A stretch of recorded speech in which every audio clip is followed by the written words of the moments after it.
The layoff wave hit big tech, and the company gave us two options. Option 1, take the N+1 severance package and leave. Option 2, take a pay cut and transfer to the new, godforsaken pioneer department to build it from the ground up. In my last life, I chose the new department. It turned out to be a secret R&D hub for the company's push into AI. 3 years later, everyone's stock options exploded, and I became financially independent. My best friend, Jessica, took the severance, gambled it all on the stock market, lost everything, and ended up driving her car into mine, sending us both off an overpass to our deaths. Reborn, I found myself back in that meeting room. The moment the HR manager finished speaking, Jessica slammed her hands on the table. I'm taking the new department. Don't even think about fighting me for it. She shot me a venomous glare. Take your pathetic severance and get lost. The future is mine. I signed the severance agreement without a second thought. The gazes of my colleagues pricked my skin like needles. Someone whispered, "Is Ava crazy?" I heard the new department is the CEO's pet project. It'll be tough for a couple of years, but after that, it's all founder stock. Short-sighted. What do you expect from a woman? Jessica's chin lifted higher at their words, preening like a victorious rooster. In my past life, that same rooster was the one who, just as I was about to cash in, my stock options drove me off that bridge, because she was drowning in debt to loan sharks. The feeling of my bones shattering still lingered, a ghost pain in my limbs. Ismailed, fine, Jessica. This golden ticket to unimaginable wealth. It's all yours. I slapped the signed agreement on the table. En plus un. I want every last cent, and I want it in my account by the end of today. Also, I'm taking the money tree from my desk. Jessica sneered. So pathetic. You even want a stupid plant? She didn't know that. Buried in the soil of that plant was a hardware dongle I tinkered with in my past life. The physical key required to boot the core code. Without it, the new department, so-called core assets, were nothing but a pile of gibberish. I started packing my things. My box was only half full when Jessica strode over and kicked it, sending everything scattering across the floor. My keyboard, mouse, and notebooks clattered loudly. "Oops, sorry. My foot slipped," she said, her voice dripping with mock apology, her eyes burning with challenge. Then she shrieked, "Mark, I think Ava has a confidential company hard drive in her box. I just saw it. She's trying to steal company property." The HR manager and security guards swarmed over instantly. The manager frowned. "Ava, open your bag. We need to check it." Everyone was watching, waiting for the show. Getting laid off was one thing, but being publicly searched on your way out was the ultimate. Workplace humiliation. I looked at Jessica's triumphant face, feeling no anger, only a detached pity, like watching a clown perform its tired act. "You can check," I said calmly. "But if you find nothing, then what?" Jessica crossed her arms. "If there's nothing, I'll get on my knees and apologize. But if there is, you can get ready for prison." In the chaos, she had slipped a file labeled "Top Secret" into the inner pocket of my bag. It was a slick move but amateurish. I pulled out my phone and connected to the office's smart surveillance system. A little plug-in I'd installed myself to test a visual algorithm. No one knew it existed. I mirrored my phone screen to the large TV in the conference room, and there it was in glorious high definition. Jessica furtively stuffing the file into my bag. The image was so clear. You could see the poorly blended pimple on her cheek. The room fell dead silent. Jessica's face turned the color of raw liver. The HR manager's face was as black as the bottom of a pot. "Jessica," he growled. "Care to explain?" She trembled. I was just joking with her." "On your knees," I said, my voice cold. Jessica bit her lip, tears welling in her eyes. But she didn't move. I raised my phone. "Fine, don't kneel. I'll just send this video to every HR group in the industry and file a police report for false accusation. While I'm at it." Thud. Jessica's knees buckled and she crumpled to the floor. "I'm sorry," she whispered, her voice barely audible. I picked up my box and stepped over her. "Save your knees. You'll be doing a lot more begging in the future." Outside, the sunlight was blinding. My phone vibrated, a text from my bank. The severance had arrived, $35,000, my startup capital. As I passed the smoking area, I saw a couple of security guards shoving a man. He was a mess, unshaven, his hair greasy and matted, wearing a yellowed white t-shirt. His eyes were utterly dead. Noah, in my last life, he was the company's director of technology. After offending the CEO, he was sidelined and eventually fired for gross misconduct, forced to pay the company a $50,000 breach of contract fine. No one knew that this man, who now looked like a homeless person, was the true architect of the company's AI strategy.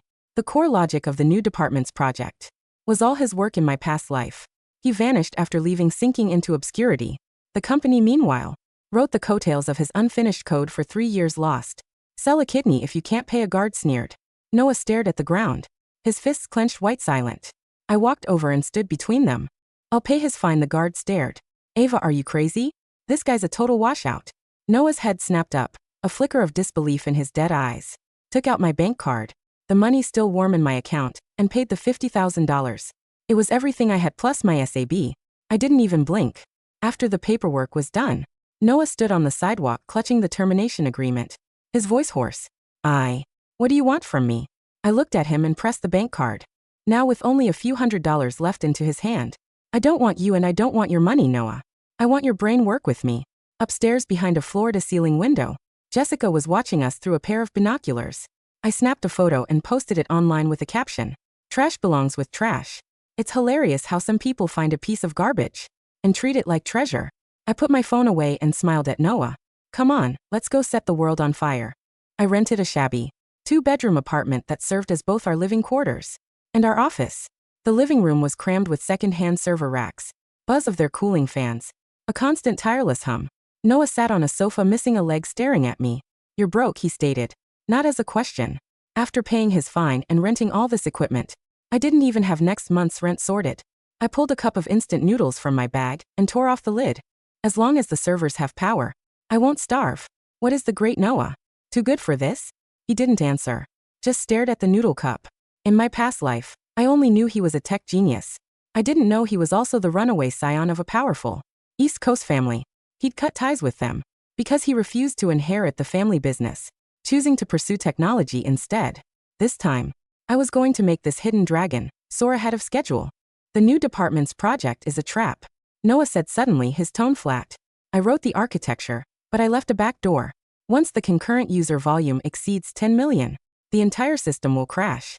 I smiled and pushed the now ready noodles toward him. I know. And I also know that your back door is actually an infinite loop. Once triggered, it'll fry the hardware. Noah's pupils contracted. He looked at me like I was some kind of monster. How did you know? I haven't even finished writing that algorithm. I didn't explain. I just sat down at the computer. My fingers flew across the keyboard, lines of code pouring out like a waterfall.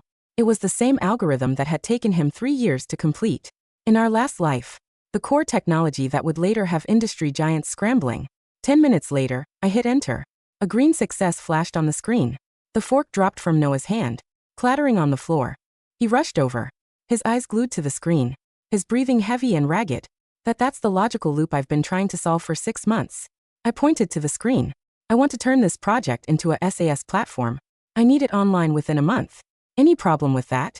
Noah licked his dry lips, a fire igniting in his eyes. As long as we can pay the electricity bill, I can get it done in 2 weeks. Days that followed were a blur of manic energy. We were like 2 mad scientists doing nothing but eating, sleeping and coding.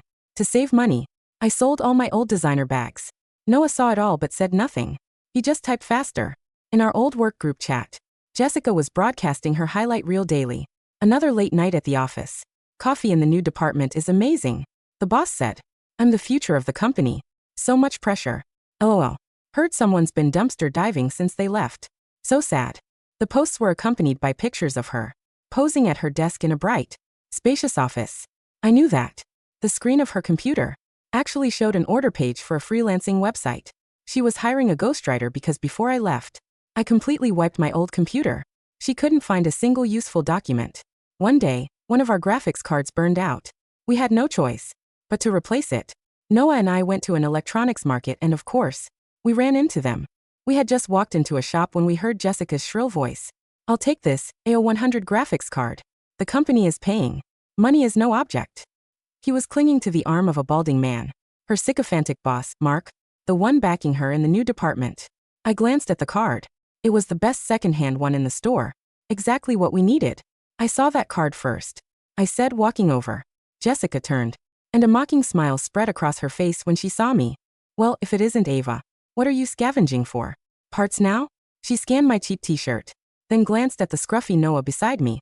Still hanging out with your homeless boyfriend. This card is $8,000. Can you afford it? You probably couldn't even get that much if you sold yourself.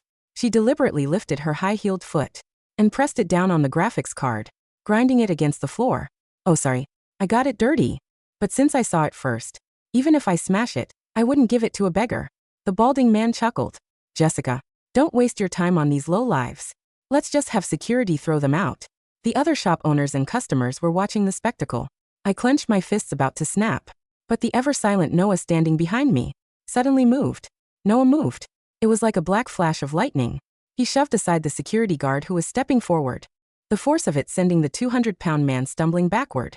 Then he bent down, ignoring Jessica's shriek as she jumped away, and snatched the graphics card from under her foot. The movement was rough, almost brutal. He used his own yellow t-shirt to wipe the dust off the card, his eyes dark and menacing. "This technology under your shoe," he said, his voice low and dangerous. An insult. He looked up, his cold gaze sweeping over Jessica and her boss. "Touch her again, I dare you." His voice wasn't loud, but it was filled with a chilling intensity. Jessica, terrified, shrank back into Mark's arms. Humiliated, Mark pointed a trembling finger at Noah. "You goddamn beggar. Do you know who I am? I can make sure you never work in this industry again." "Oh, and who are you?" Noah shot back with a cold smirk. "Mark Johnson, former deputy manager of the operations department. The one who got promoted by washing the CEO's car." Mark's face went pale. "How did you know?" Noah ignored him and turned to the shop owner. "I'm taking this card. And give me those 2 servers you've got in the back." The shop owner, a middle-aged man with glasses, had been enjoying the show. At the sound of Noah's voice, he jolted. He squinted at Noah, his glasses nearly falling off his nose. Noah, the legend in their circle. The name Noah was just that, a legend. Even though he'd been fired, in the eyes of true geeks, he was a god. The owner's hands were shaking with excitement. "Noah, sir, what are you?" "Oh my god. The card is a gift." "A gift and the servers. You can have them for half price. If you have any big projects in the future, please remember me." Jessica was dumbfounded. "Are you crazy? I'll pay double." The owner shot her a disdainful look. "You think money is everything? Get out. Get out. Don't dirty my shop." "Do you have any idea who you were?" "Just bullying." Trembling with rage, Jessica pointed at me. "Ava, you win this time. Just you wait at the product launch in a few days. I'm going to show you the meaning of despair." He stormed off, dragging Mark with her. On the way back, Noah cradled the graphics card like a precious treasure. I looked at his profile and suddenly found him much more appealing. "Thanks back there." Noah grunted. "I was saving the card. Not you." Back at our workshop, the atmosphere grew tense. Product launch, Jessica mentioned, was the new department's public debut. According to the timeline from my previous life, there was no way they could have a viable product ready. The only reason Jessica was so confident was that she must have found a shortcut. Sure enough, at 3 o'clock that morning, our firewall lit up with frantic red alerts. Someone was attacking our private network. Noah's fingers danced across the keyboard, code flowing down the screen like a waterfall. "It's an IP from the old company. They're scanning our ports." He sneered, trying to steal our code. "Not a chance." Just as he was about to hit enter to launch a counterattack, I placed my hand on his. "Don't stop them." Noah frowned at me. "Are you insane? This is everything we've built." I stared at the blinking red dot on the screen, a glint of steel in my eyes. "Let them steal it." I opened a hidden folder. Inside was a code package that looked flawless, but was actually riddled with logical bombs. "Put this in the honeypot and open a small crack in the firewall." Noah stared at me for a second. Then a slow, wicked grin spread across his face. "You women have a very dark heart. Takes one to know one." The progress bar on the screen inched toward 100%. "Transfer complete," Noah said, his voice devoid of emotion. He leaned back in his squeaky mesh chair, the blue light of the monitor reflecting in his dark eyes. "They took the bait. Hook, line, and sinker." I watched the logs. The IP address led straight back to the executive suite of my former company, strictly the terminal assigned to the Pioneer department. Jessica hadn't even bothered to route it through a proxy. She was arrogant, desperate, and sloppy. "What exactly is in that package?" I asked, handing Noah a fresh can of cheap beer. Noah cracked the tab. "The God's Eye algorithm. Or at least, what looks like it. It will run perfectly for the demo. It will process natural language faster than anything on the market." But I added a dependency linked to the system clock.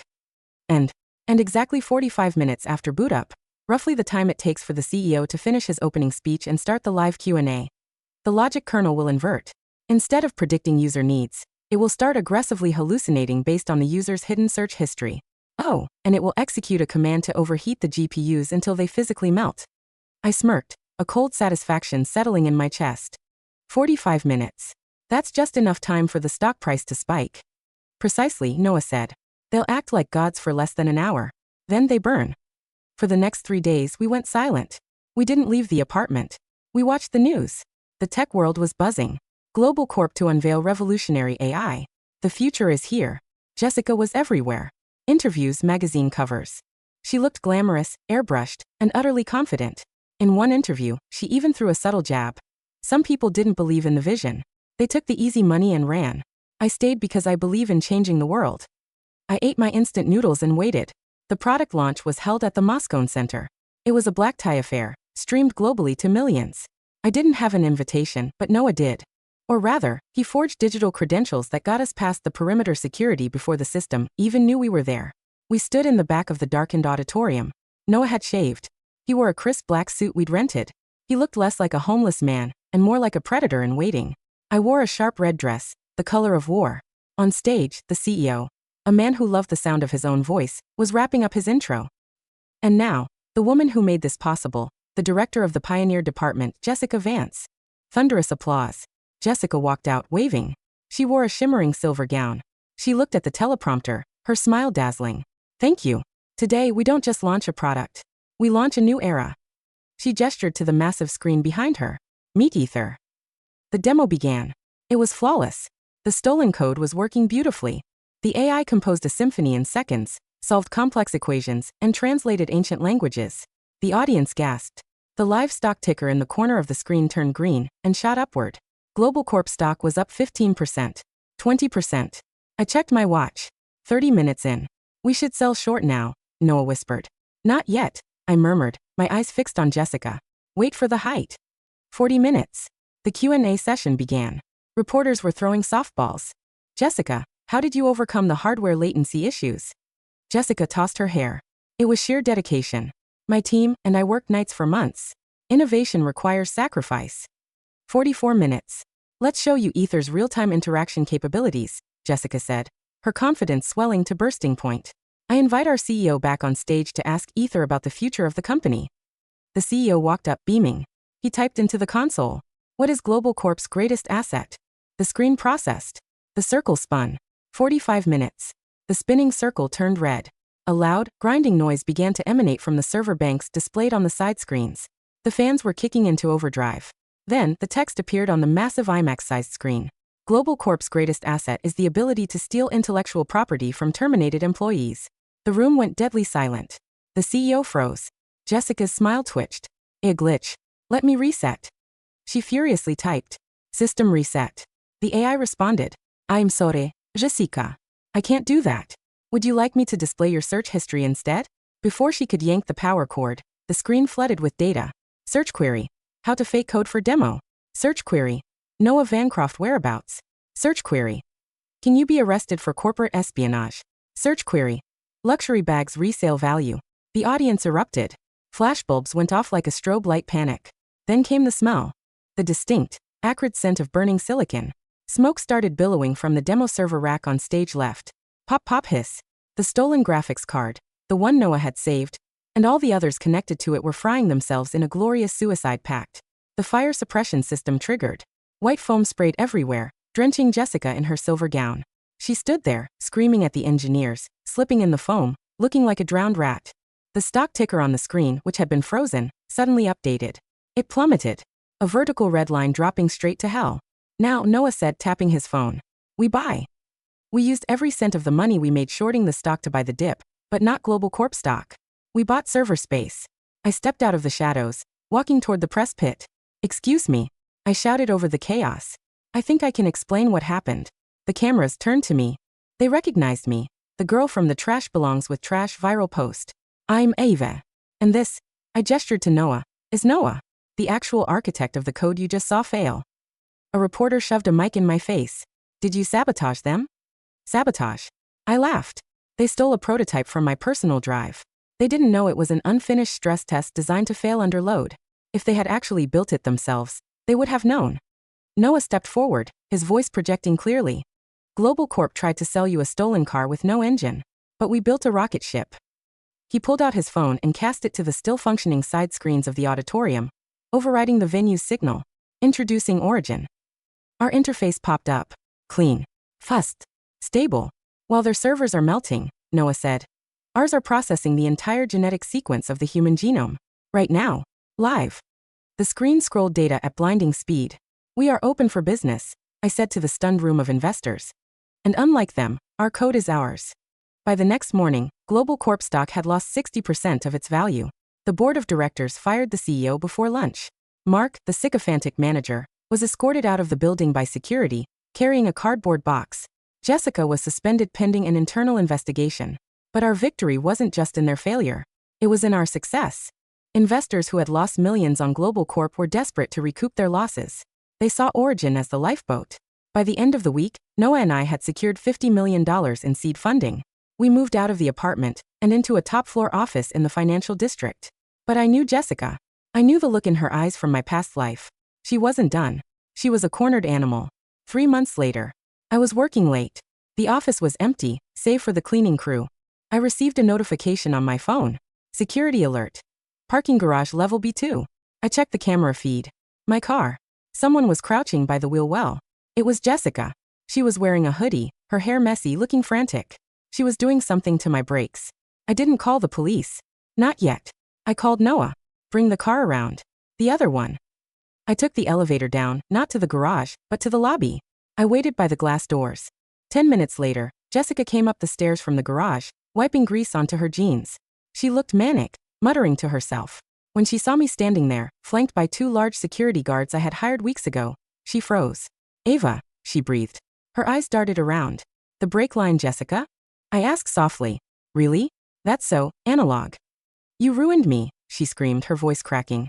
I lost everything. The severance money. I leveraged it on the company stock. I owe people money, Ava. Dangerous people. You have to help me. Help you. I took a step forward. Like you helped me when I was hit by a car in my last. I caught myself. Like you helped me when you got me fired? When you tried to frame me? I was desperate. She fell to her knees. It was a familiar sight. Please. Just give me some money. You're rich now. You won't even miss it. $1 million. Just $1 million. I looked down at her. In my past life, her betrayal had killed me. In this life, she was just pathetic. I won't give you money, I said. But I will give you advice. Run. What? I saw who you borrowed from, Jessica. I have access to your accounts. You really should change your passwords. You borrowed from the Triad Sharks. And you told them you had inside info on Global Corporation. Jessica went pale. They know you lied. I continued. And they know you're here. In fact. I looked at the black SUV idling across the street. I think they're waiting for you. Jessica scrambled up, terror in her eyes. She looked at me, then at the SUV. You set me up. I didn't do anything, I said coldly. I just didn't save you. She ran. She didn't run toward the SUV. She ran down the alleyway. I watched her go. I felt the last tether to my past life snap. The ghost pain in my limbs finally faded. A year passed. Origin was now the dominant AI platform in the world. Noah and I were on the cover of Forbes, the new gods of tech. We were at a gala celebrating our IPO. The champagne was flowing. Noah pulled me aside to the balcony. The city lights glittered below us. You never told me, he said quietly. Told you what? How you knew? He looked at me, his gaze piercing. How you knew about the logic loop. How you knew about the hardware dongle in the plant. How you knew Mark's history. You predicted everything. I swirled my drink. Would you believe me if I told you I lived it before? Noah didn't laugh. He looked out at the skyline. I'm a man of data, Ava. The probability of you guessing all that is 0. The probability of a temporal anomaly, well, it's non-zero. He took my hand. His skin was warm. I'm glad you came back, he said. I smiled. Me too. Suddenly, a commotion downstairs. Sirens. We looked over the balcony. Police cars were swarming the street. My phone buzzed. It was a news alert. Breaking. Fugitive found. Former tech executive Jessica Vance arrested in raid on illegal gambling den. Charged with fraud, embezzlement, and attempted sabotage. I looked at the photo. Jessica looked 20 years older. Haggard. Broken. She was being shoved into a police car. She looked up at the camera, her eyes wild, and for a second, it felt like she was looking right at me. It's over, Noah said. No, I said, turning back to the party, back to the future we had built from the ashes. It's just beginning. We walked back inside. The world was ours. And this time, I wasn't going to die. I was going to live forever. The end.